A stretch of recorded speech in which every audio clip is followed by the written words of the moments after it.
우주의 크기는 은하수보다 훨씬 더 크고 밝으며 별이 빽빽이 들어찬 은하로 가득 차 있지만 이 모든 우주의 구성 요소는 우리가 상상할 수 없을 정도로 멀리 떨어져 있어 맨눈으로는 볼 수 없을 정도로 희미하게 보입니다.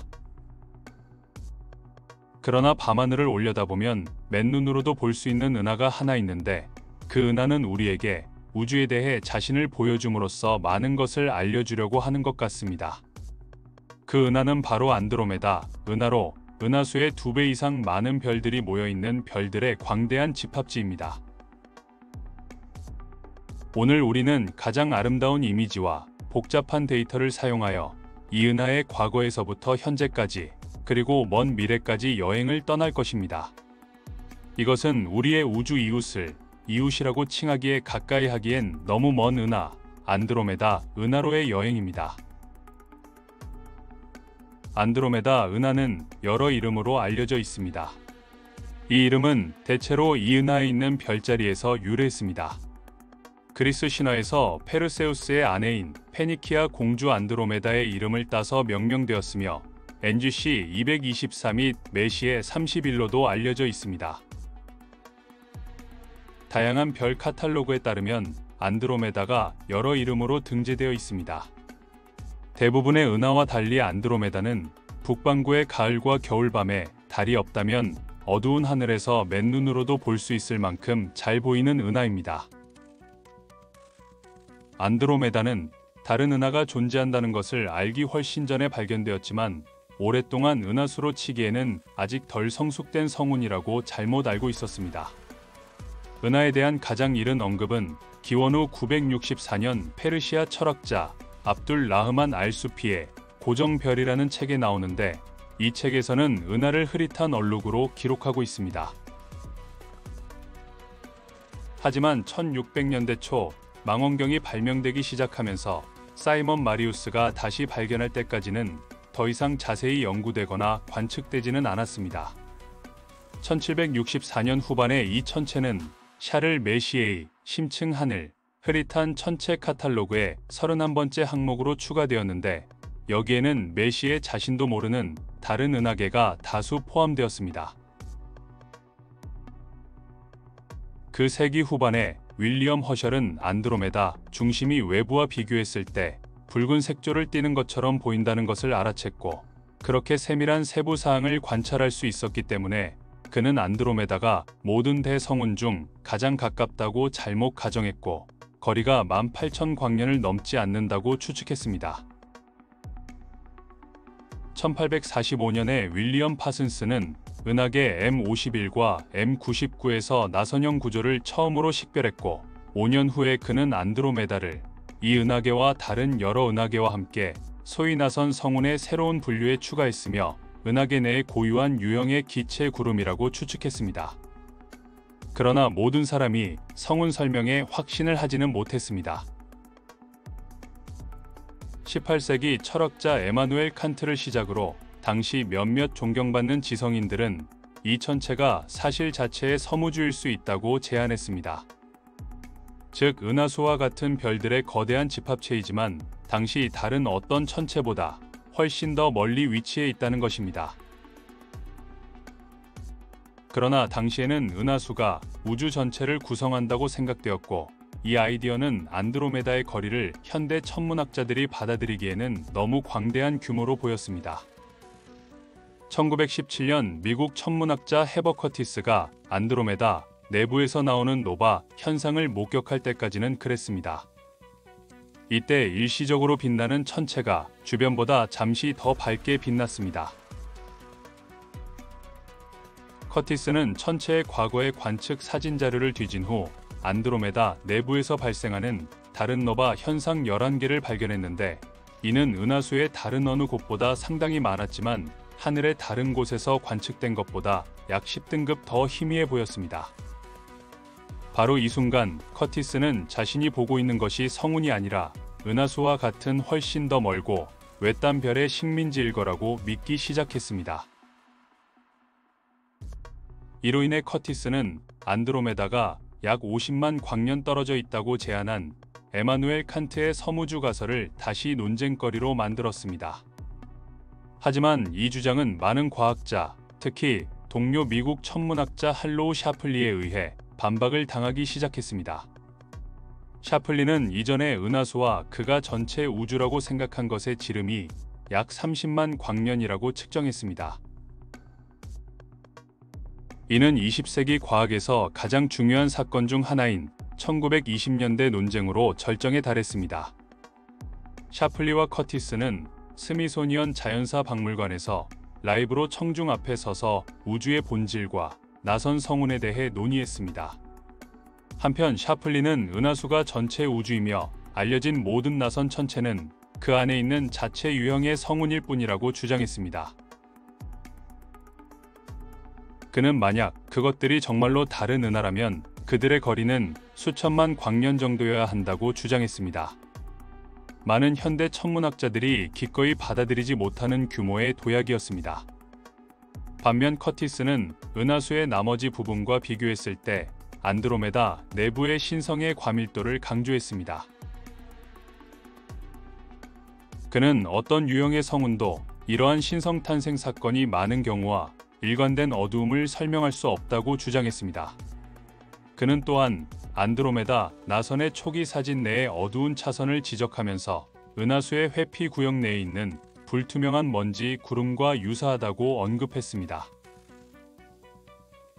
하지만 논쟁은 결국 명확한 승자를 내지 못했고 그 의문이 마침내 해결되기까지 4년이 더 기다려야 했습니다. 1924년 에드윈 허블은 캘리포니아의 후커 망원경을 사용하여 안드로메다 내부의 맥동하는 세페이드 변광성을 측정함으로써 이 시끄러운 논쟁을 종식시켰습니다. 변광성의 맥동 주기는 광도를 나타내며 별의 광도를 알게 되면 지구에서 보이는 밝기와 비교하여 거리를 측정할 수 있습니다. 허블은 이 기술을 사용하여 안드로메다는 100만 광년 이상 떨어져 있고 따라서 자체 은하여야 한다는 것을 여지없이 증명했습니다. 더욱이 그동안 발견된 모든 소위 나선 성운도 자체 은하였습니다.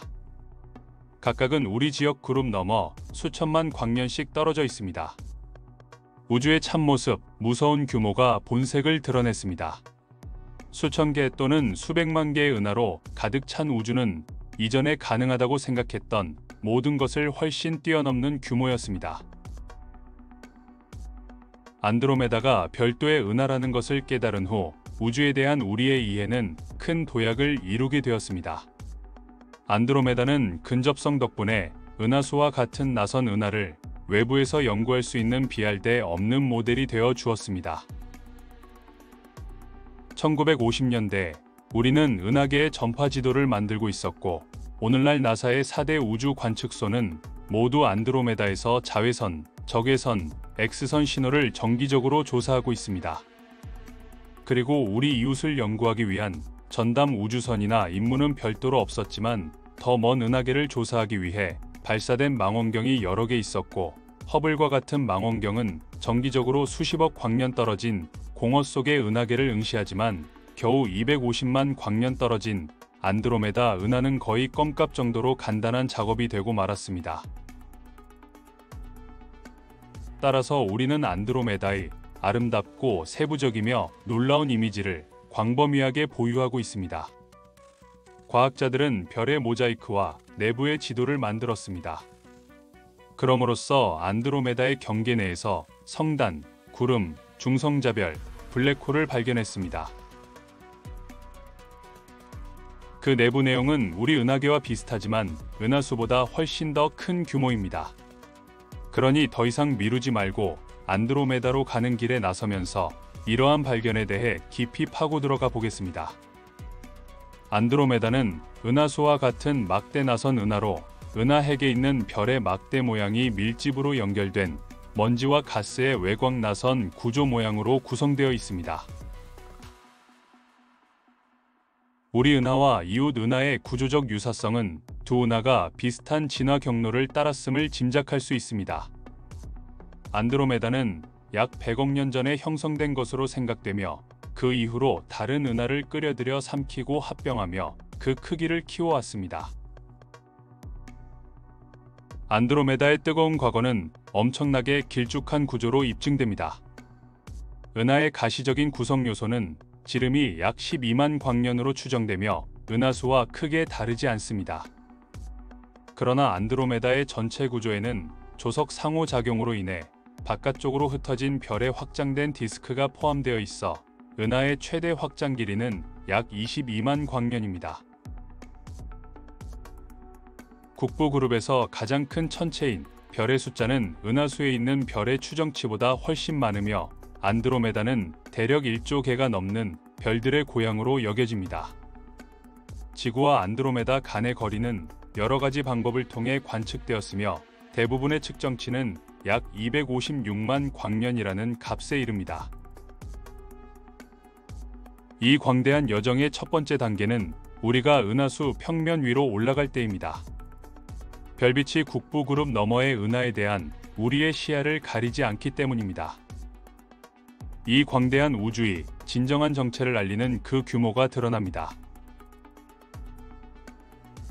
우리가 은하수의 외딴 별과 유령 같은 위성 은하를 지나면 중력이 지배하는 우주에서 가능한 한 비어있는 은하계의 공간에 도달합니다.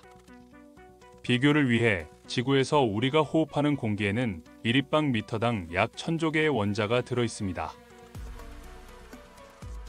대기 바로의 우주에는 여전히 1立方미터당 100조 개의 원자가 있습니다. 별 사이의 성간 공간에는 1立方미터당 약 1000개의 원자만 있습니다. 하지만 은하계 간 공간에서는 그 수가 1立方미터당 10개의 원자로 줄어듭니다. 하지만 그렇다고 해서 아무것도 없는 것은 아닙니다. 위대한 은하 고속도로에는 또한 충돌의 거대한 조성력에 의해 은하계에서 완전히 쫓겨나버린 가장 푸른한 별과 행성계가 떠다니고 있습니다. 이러한 우주의 공간 조건은 어떤 종류의 여론도 없는 우주에서 아무것도 얻을 수 없을 것만큼 차갑고 외롭습니다. 이 공간에 있는 은하계 간 떠돌이 행성은 대기에서 해까지 바로 얼어붙어 있습니다. 우리는 우주 여행의 절반만 가서야 안드로메다의 영역으로 들어가기 시작하지만 아직 별이 가득한 들판이 아니라 거대한 은하계의 대기로 들어가야 합니다. 안드로메다를 둘러싼 은하수와 마찬가지로 플라즈마의 흐릿한 후광은 안드로메다의 과거 충돌로 인한 반향에 의해 엄청난 힘으로 쫓겨난 것으로 생각됩니다. 이로 인해 후광은 안드로메다와 우리 은하수 사이 거리의 절반 이상인 130만 광년이라는 거리로 정말 엄청난 크기의 반경을 갖게 됩니다. 이 대기권 안에서 우리는 안드로메다의 위성 은하를 발견하는데 이들 각각은 폭력적인 과거에 대한 단서가 숨겨져 있습니다. 안드로메다는 현재 20개 이상의 알려진 위성 은하를 보유하고 있으며 과거에 더 많은 것을 가지고 있었을 가능성이 있으며 그 이후로 삼켜버렸을 것으로 추정이 됩니다. 이 위성 은하 중에서 특히 안드로메다의 비스듬한 길쭉한 구조와 거대한 은하 헤일로를 형성하고 있는데 중요한 역할을 한 것으로 생각되는 3개의 은하가 있습니다. 이들은 메시에 32, 메시에 110, 메시에 33으로 명칭된 일명 삼각형 은하입니다. M32는 안드로메다의 근접 사진에서 희미한 황금빛 덩어리로 보이는 작은 외소 타원 은하입니다. 이 위성 은하는 지름이 약 6,500광년에 불과하지만 태양 질량의 100만 배 이상인 초대 질량 블랙홀에 의해 유지되고 있습니다. 그것은 그렇게 작은 은하에 비해 엄청나게 거대한 핵으로 과거에는 중앙 블랙홀의 질량을 감안할 때 은하 규모가 더 컸을 수 있음을 짐작하게 합니다. 과학자들은 M32가 한때 삼각형 은하보다 더 큰 나선 또는 렌즈형 은하였을 수 있다고 생각하지만 궁극적으로는 안드로메다와의 충돌을 견뎌낼 만큼 크지 않았던 것으로 추측하고 있습니다. 두 은하가 서로 닿을 수 있는 거리에 가까워지자 불운한 원시 은하는 외곽 별들이 안드로메다에 흡수되어 버렸고 밀도가 높은 은하 핵만 초거대 블랙홀에 묶여 현재의 모습을 유지하고 있습니다. 이제는 노화된 별 집단을 가진 작은 황금빛 타원 은하로 보일 뿐입니다. M110은 직경이 약 17,000광년으로 M32보다 큰 안드로메다의 또 다른 타원 위성 은하입니다. 이전과 마찬가지로 M110은 과거의 안드로메다와 상호작용한 것으로 생각됩니다. 과학자들은 안드로메다의 헤일로 내부에서 희미한 먼지가 많은 금속이 풍부한 띠를 발견했는데, 이는 안드로메다와 충돌하면서 위성 은하에서 벗겨진 별들로 구성되어 있다고 생각됩니다. M110 내부에서 사는 것이 어떨지 상상해 보세요. 밤에 안드로메다의 거대한 은하 원반이 밤하늘을 삼켜버릴 듯 덮인 풍경일 것입니다. 역사적, 사회적, 종교적 의미를 생각해보면 초기 인류가 고대 하늘에 이런 것이 걸려있는 것을 보았다면 모두들 기절을 하고 말았을 것입니다. 마지막으로 삼각형 은하라고도 하는 메시의 33이 있습니다. 현재 국부 은하에서 세 번째로 큰 구성원이며 지름이 약 6만 광년인 외소 나선 은하입니다. M33이 안드로메다의 진짜 위성인지는 알 수 없습니다. 그것은 우연히 약 75만 광년 떨어진 곳에 있는 자체 은하일 수도 있습니다. 하지만 어떤 경우든 두 은하는 확실히 지난 수십억 년 동안 상호작용했으며, 관측 데이터는 미래의 삼각형 은하의 400억 개의 별과 다시 상호작용할 것이라는 것을 알려주고 있습니다. 이 별들은 새로운 은하에 흡수되거나 지역 그룹에서 완전히 추방될 운명에 처할 것입니다. 마침내 수백만 광년의 어둡고 외로운 항해 끝에 우리는 안드로메다 은하의 바깥쪽 가장자리에 도착했습니다. 플라스마 헤일로를 통과하면 안드로메다의 과거 충돌의 결과로 흩어진 별의 잔해가 모인 더 조밀하게 확장된 별 원반에 도달합니다. 이 모든 것을 통과하면 마침내 은하의 눈에 보이는 구성 요소인 은하수와 유사한 우주먼지, 가스 및 금속이 풍부한 막대 나선 구조에 도달합니다. 하지만 은하수와는 달리 안드로메다의 나선 구조는 수십억 년 동안 삼각형 은하 등과 중력적 상호작용으로 변형되어 있어서 더 복잡해 보입니다. 1998년 에사의 적외선 망원경은 안드로메다가 고리 은하로 전환되고 있을 수 있다고 추측했습니다. 왜냐하면 그 몸체의 먼지가 핵으로부터 다양한 거리에서 겹치는 고리로 그룹화되어 있는 것처럼 보였기 때문입니다. 나사의 스피처 망원경을 사용한 이후 수년간의 연구에 따르면 중앙막대에서 멀리 떨어져 고리 너머로 뻗어 있는 두 개의 나선팔이 있지만, 강력한 별 형성이 일어나는 강화된 수소가스의 접합부로 분리된 7개의 나선 부분으로 분열되어 있다는 것입니다.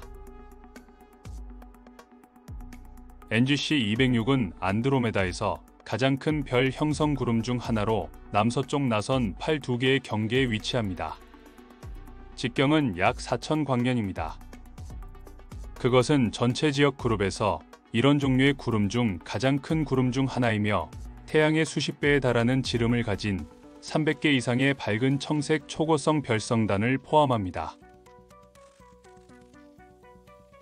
그리고 NGC-206은 안드로메다에서 성단을 찾을 수 있는 유일한 장소는 아닙니다. 사실 우리는 그 경계 내에서 60개 이상의 구상 성단을 발견했는데, 이는 우리 은하에서 발견된 수의 3배 이상이나 됩니다. 이러한 성단 중 가장 중요한 것은 M33이며, 다양한 연령과 금속 함량의 수백만 개의 밝은 별을 포함하는 안드로메다의 가장 거대한 알려진 성단입니다. 별 인구의 질량, 광도 및 전반적인 차이는 M33이 진정한 구상 성단이 아닐 수 있으며, 실제로 M32와 유사한 방식으로 원시 은하에 붕괴된 심장일 수 있음을 의미합니다. 그러나 더 작은 규모에서 M33의 바깥층도 벗겨져 안드로메다의 들판으로 용이되었습니다.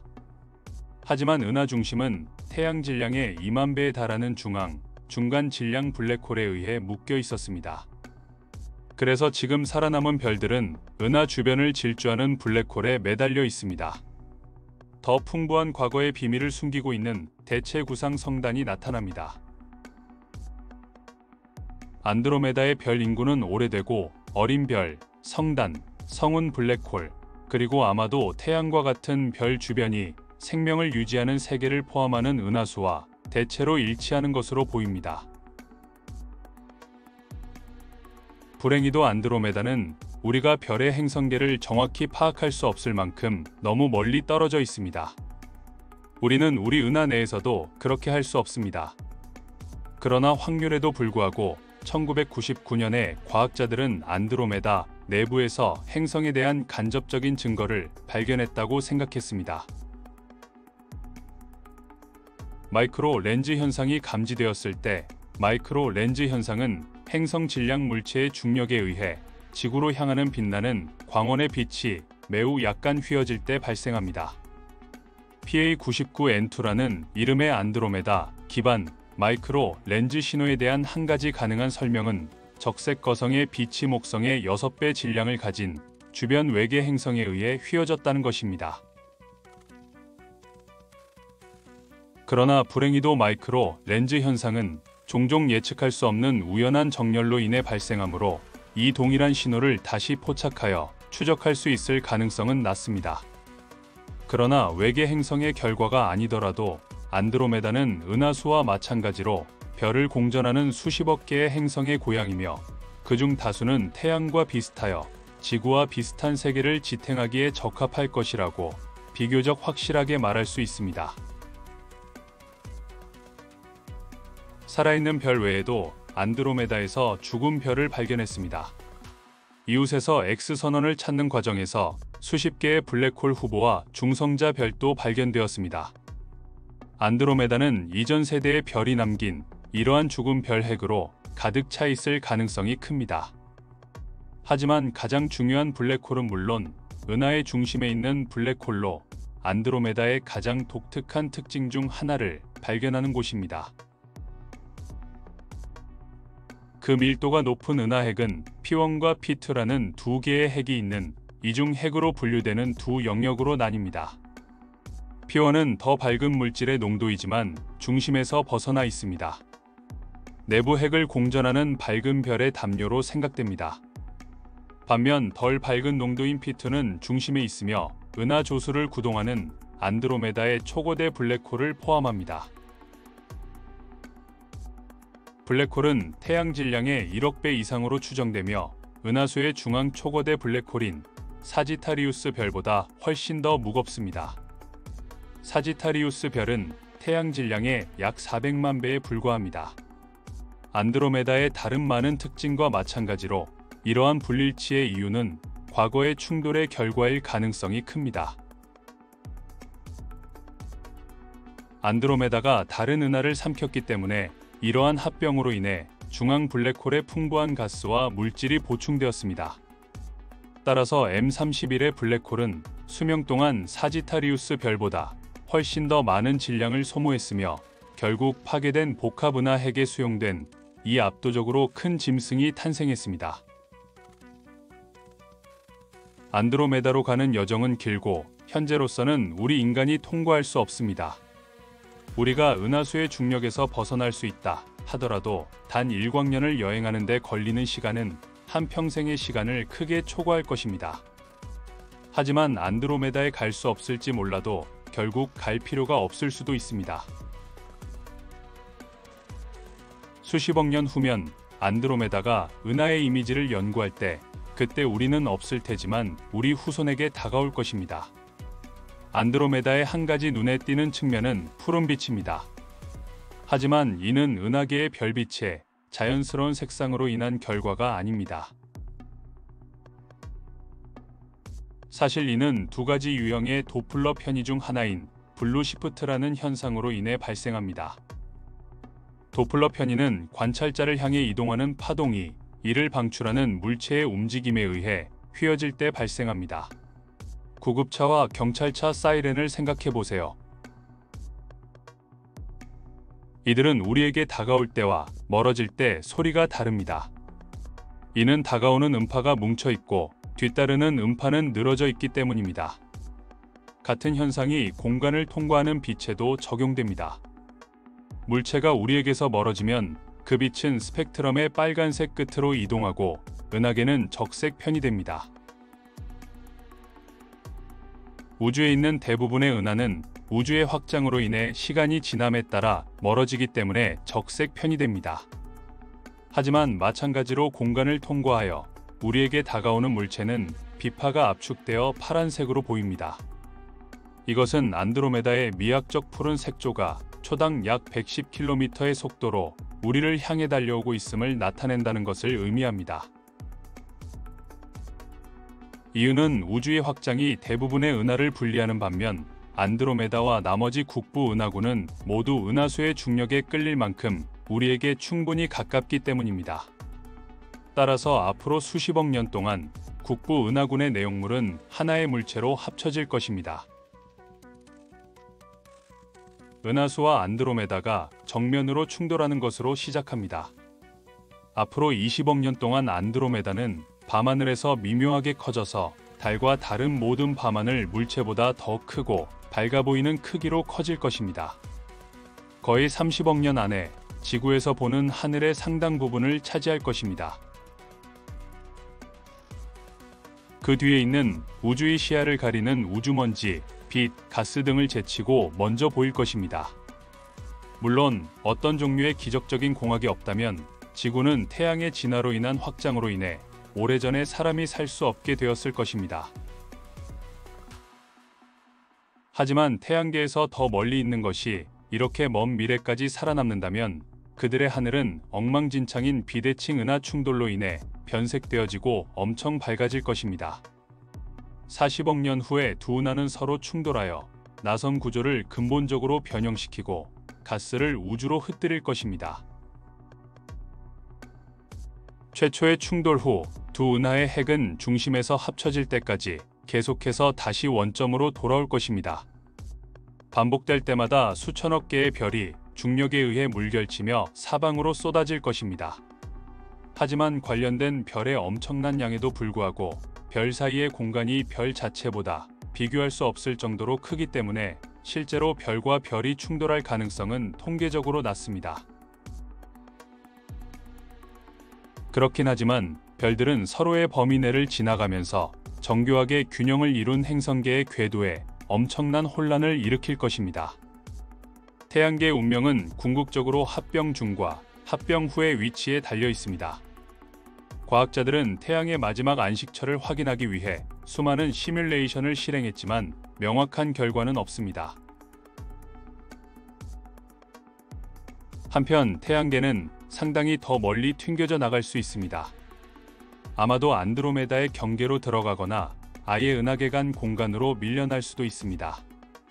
또는 태양은 새로운 은하계의 뜨거운 심장부로 던져질 수 있으며 약 70억 년 후 핵의 범위 내에 들어오면서 산산이 조각날 수 있습니다. 합병 사건은 각 은하계의 핵이 합쳐지면서 완료되었습니다. 즉 두 개의 블랙홀이 충돌하면 이 초거대 블랙홀은 점차 서로를 공전하기 시작할 것입니다. 그들은 동적 에너지를 사용하여 별을 길에서 밀어냅니다. 그들의 궤도는 붕괴되고 중심으로 가라앉을 것입니다. 그들이 서로 일광년 이내에 들어오면 중력파의 형태로 에너지를 잃기 시작하여 엄청난 조석 파동을 생성하여 우주 전역에서 수십억 광년에 걸쳐 느낄 수 있습니다. 궁극적으로 이 두 블랙홀은 중심에서 합쳐져 새로운 초거대 블랙홀을 만들어 새로운 은하계의 심장부를 묶습니다. 그리고 그 후 지역그룹 진화의 마지막 단계는 원래 이름이 밀코메이더인 새로운 초거대 타원 은하를 시작하게 될 것입니다. 은하들의 이와 같은 충돌은 우주 전체에서 흔히 볼 수 있으며 우리와 같은 거주 가능한 세계에 적합한 풍부하고 다양한 나선 은하를 형성하는 데 중요한 역할을 했습니다. 하지만 이러한 충돌과 합병의 순환에는 한계가 있으며 타원 은하가 형성되면 그 형태는 크게 변하지 않을 것입니다. 하지만 수십억 년에 걸쳐 삼각형 은하를 포함하여 나머지 위성 은하를 점차적으로 흡수할 것이며 이 은하계는 새로운 은하계를 공전할 가능성이 큽니다. 그동안 지역그룹의 마지막 구성원이 이 괴물 은하에 삼켜지기까지 1500억 년 이상 걸릴 것입니다. 하지만 일단 삼켜지면 영원히 그게 전부가 될 것입니다. 그 일이 일어나기 훨씬 전에 안드로메다와 은하수 내의 별 형성 가스는 고갈되고 밀코메다가 마침내 형성될 때 별을 다시 채울 가스가 줄어들 것입니다.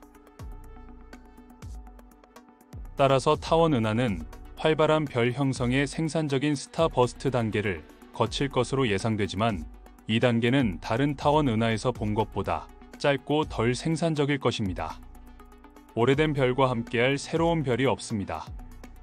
밀코메다의 일반적인 별 인구는 노화되고 별의 비율이 점점 증가하여 적색 거성 단계로 진행되어 폭발하거나 백색 외성으로 진화합니다. 이런 일이 일어나면서 우주의 확장이 가속화되어 지역 그룹을 넘어선 은하가 도달할 수 없는 훨씬 더 먼 곳으로 밀려나 궁극적으로 감지할 수 없게 될 것입니다. 우리는 다시는 큰 은하를 만나거나 볼 수 없을 것입니다. 그리고 지역 그룹 내의 작고 사소한 합병 몇 개를 제외하고 외소 은하계가 남아있을 때 밀코메다는 스스로를 보충할 재생 메커니즘이 고갈될 것입니다.